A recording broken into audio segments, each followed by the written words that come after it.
This is Brian. We're at a Hot Tub Center and Tub Talk 101, and today by popular demand, we are going to demo a Jacuzzi J14 Swim Spa. Now, we use this particular demo for all of our jacuzzis after install, and we get as granular as we can with it, but I always suggest making sure that you read your heat and filter section of the owner's manual and the mode settings of the owner's manual, because that's really important to make sure the operation and it works.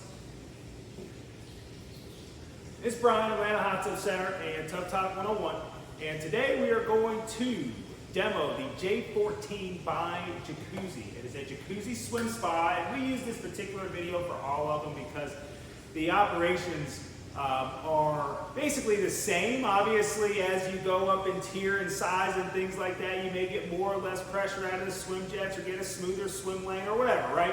But at the end of the day, the function and how it works, turning things off and on, is relatively the same. So here we go.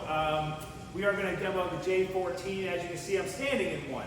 So with that being said, first things first, what I want to talk about is your owner's manual. It's really important that you read the part of the owner's manual that talks about maintenance, modes, and heat and filter, okay? Because those are really important that you have those set up correctly depending on your use level, which honestly, no dealer is really going to know. We don't know how many people are going to use it, how often you're going to use it, so it's important that you read that part of your owner's manual so you set it up and have the best possible experience. As far as the top side display goes, it's actually pretty intuitive. It's pretty simple, right? You hit the jets button, the jets go on, the jets go off, right? So there's not a whole lot to it there when it comes to the top side display. You can invert the panel and so forth.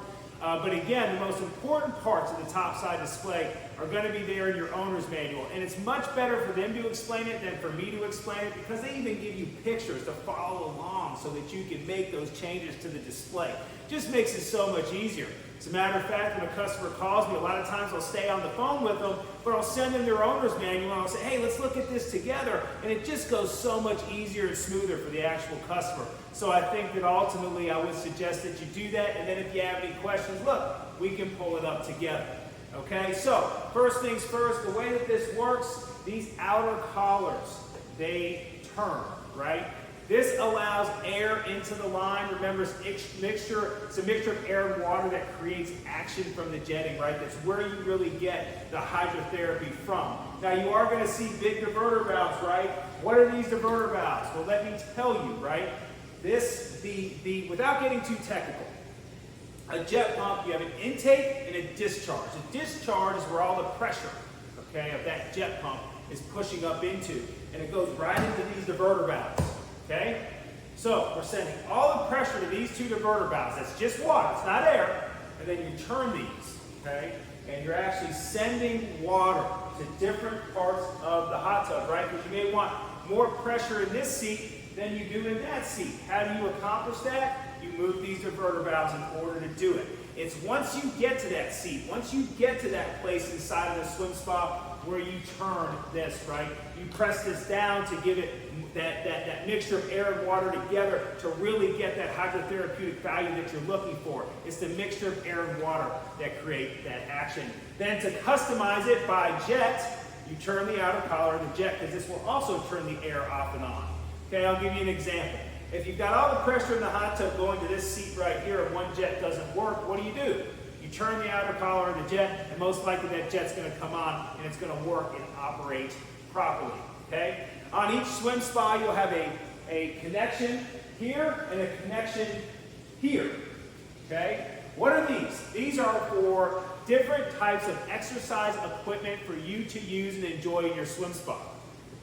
Row bands, row bars, swim tether, right? Different things like that. I always suggest, even if you're a great swimmer, start swimming with an actual tether first. It keeps you in the middle of the swim spa and really gets you used to swimming in it. Then eventually, take the training wheels off and go at it and swim all day and you'll be perfectly fine. But we always suggest that for some really good training on learning how to swim in the actual swim spa itself. So Again, this is a Jacuzzi Swim Spa. We do use this video to kind of demo all of them. I would say this, okay, and I know this video is not on maintenance, right? And I'm going to send you a maintenance video if you bought a swim spa from us, and congratulations, thank you very much for your business. But I always say, and I say it and I repeat it all the time in a lot of videos, clean your filters every single month. You've got to do that. You've got to pull them out, clean them really good. Listen, it goes to the overall operation and efficiency of your swim spa, keeping those filters clean. And if you keep your filter clean, you won't have to replace it as often, right? I mean, you're going to have to replace your filter all the time if you never clean it, right? It's just like your HVAC filter, right? If your HVAC filter gets really dirty, your system freezes up and you stop getting air conditioning. Here, your heat will stop and you'll stop getting heat, right? So you want to make sure that your filters are clean. This is Brian at Atlanta Hot Tub Center and a Jacuzzi J14 Swim Spa demo. Thank you.